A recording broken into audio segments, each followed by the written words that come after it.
Came across this question in an autism assessment thing. Yeah, screening for other disorders than may superficially appear as autism. The more comprehensive screeners have quite a few of these. I believe they're testing for personality disorders that you may have instead of, or in addition to, ASD. They used to teach us in science that cutting a worm in half will result in both pieces regenerating into 2 new worms. I'm sure I tried it, thinking it was a good way to start a bait business. Either way, did I enjoy cutting worms in half? Not in the way they seem to be implying. I enjoyed science.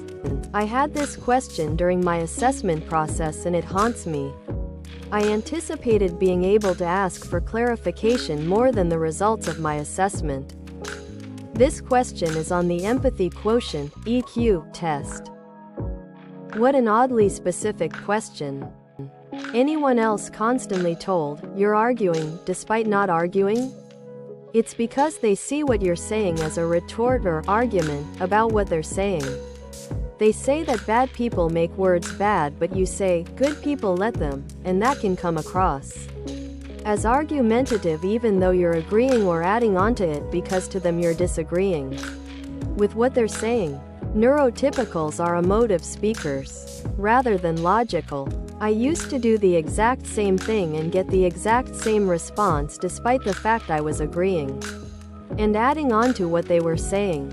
They saw my response as argumentative and challenging what I was saying because I was changing the fundamentals of the argument, rather than them blaming it on just the bad people and having no blame placed upon the good people. You are saying that good people are complicit bystanders. You're shifting the target of blame onto a wider scope of people. It sounds like you're telling them their way of thinking is wrong. I'm not sure if I'm explaining it the best cause I struggle too, but it's kind of a vibe thing. Nearly every argument I have had in my life started due to my tone of voice. Then, when I try to explain what I meant, it's taken as me arguing further. All I want is to fix it, but it pushes the argument. It gives me anxiety just typing this. No, but I've been told that I'm getting an attitude by people who ironically have an even bigger attitude than me. When NTs say, "You're arguing," or any variant like, "I hate when you argue," or, "Are you trying to start an argument?" Try replacing it in your mind with, "I don't feel like you're taking the time to understand my perspective." Edit to add. You can say back to them what they are expressing to you. Like, "What I'm hearing you say is X, Y, and Z." And then keep doing that until they seem less defensive. I feel like it's also because people's first instinct is to become defensive when they think someone is challenging or disagreeing with them. The more you try to explain, the more their brains go, "Defense isn't holding up. They're still going. Send more forces to shut this operation down."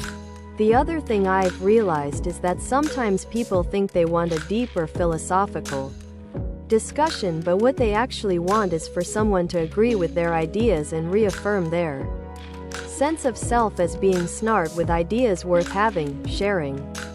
This isn't a very healthy outlet, but a lot of the time people don't realize their own deeper motives either until they don't have the motive fulfilled.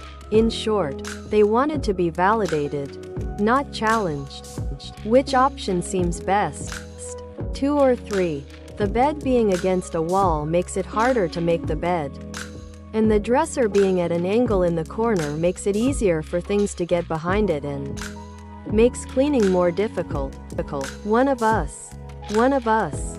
One of us.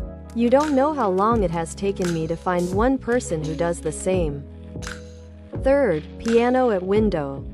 I like 2 and 3. It personally stresses me out for my bed to be the first thing people see when they open my door. My https preview.red.it/cunlevescu1e1.png Width equals 2721 and format equals PNG and auto equals WebP and S equals A8B83DF61F8FDE5C80E3C 388D494C7512A098C5A. I did the same today. With a new house I am possibly accepting. It's odd to put my stuff in there without having it seen IRL. It's in scale. I know only a few oddies that do this. But wahaha, also rearranging is just great. New flow. D for you op. I like the last one but would turn the bed 1/4 and feet to the door. Are my comfort items weird? The weird thing here is that the arrangement of the first picture made it look like you're about to perform surgery on the koala. Comfort items are pretty personal, so they come in all shapes and sizes.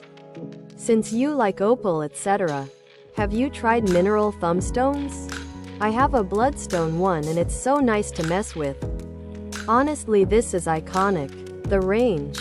Very good smiley face. I'm a chef. I can feel the knife fitting perfectly in my hand just reading this. XD, I have a bread knife that doesn't have any teeth anymore. XD. I'd be scared of you 'cause of that knife.